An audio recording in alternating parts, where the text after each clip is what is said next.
Bah, d'abord, c'est un jour particulier, donc joyeux Noël à tous quand Ben même. oui, à vous Euh, aussi. eh bien, effectivement, bon, moi, je suis toujours un petit peu à la fois, vous savez, réassuriste et un peu dissident. J'ai deux nouvelles, une bonne et une mauvaise. Alors, vous voulez laquelle en premier? La Bah, bonne? écoutez, on va prendre la bonne. Ah, Voilà, ça que fait des du bonnes bien, La nouvelles, ça hein. fait du bonne, bien c'est aujourd'hui. que les études donc, commencent à sortir à la fois anglaises et sud-africaines qui montrent que ce fameux variant Omicron est beaucoup moins pathogène, beaucoup moins agressif que le Delta, puisqu'il diminue d'environ 80 à 85% les risques d'hospitalisation. Donc ça, c'est une très bonne nouvelle.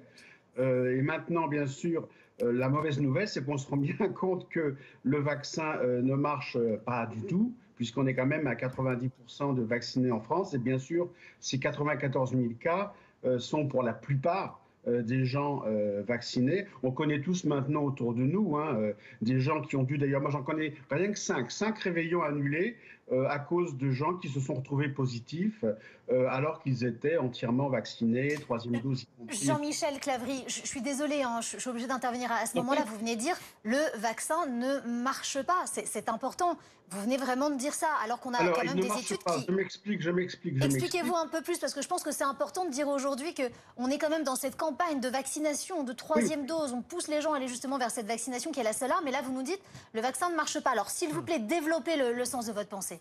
Alors, le vaccin ne marche pas du tout, vous voyez bien, pour empêcher la transmission. On savait déjà qu'il n'empêchait pas vraiment la transmission du variant Delta de vacciné à vacciné, de vacciné à non vacciné, mais avec le variant Omicron, il fonctionne encore moins bien pour empêcher cette transmission, d'où cet énorme nombre de cas dont vous parlez. Mais effectivement, cette fameuse dose aussi, sur laquelle on fondait beaucoup d'espoir, on commence à le voir, on le voit aussi notamment en Israël. On sait, c'est également des études scientifiques. Je vous parle en tant que scientifique. Je ne suis pas là pour malheureusement rassurer ou affoler les populations. Eh bien, cette troisième dose dure encore moins longtemps que les précédentes. On sait maintenant qu'au bout de 3 mois, ce gain qui passe de 30% d'efficacité à 80% redescend à 30% après 3 mois de la troisième dose. Donc, il va falloir trouver une autre solution parce que je ne pense pas qu'on va pouvoir vacciner 66 millions de Français tous les 3 mois. J'ai calculé, ça fait 700 000 vaccinations par jour. C'est impossible. Donc je pense que là, on a un problème et je pense qu'il va falloir effectivement accepter de faire circuler un peu plus ce virus chez les populations qui ne sont pas du tout à risque. Professeur, Oui, et se pour, être- pour concentrer être- sur les pour gens qui être sont vraiment à très risque. clair, pour être très clair aujourd'hui, est-ce que selon vous, le vaccin est la seule arme utile pour lutter contre le virus? Je pense qu'actuellement, avec le variant Omicron, ce n'est plus une arme. Tout le monde s'en rend compte. Regardez, à Israël, on commence à penser à une quatrième dose en Israël déjà.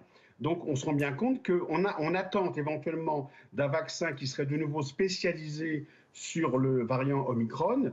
Je pense que malheureusement, cette notion de troisième dose que l'on veut forcer, c'est un petit peu illusoire. Voilà, malheureusement, je pense que ce n'est pas la solution à notre problème actuellement.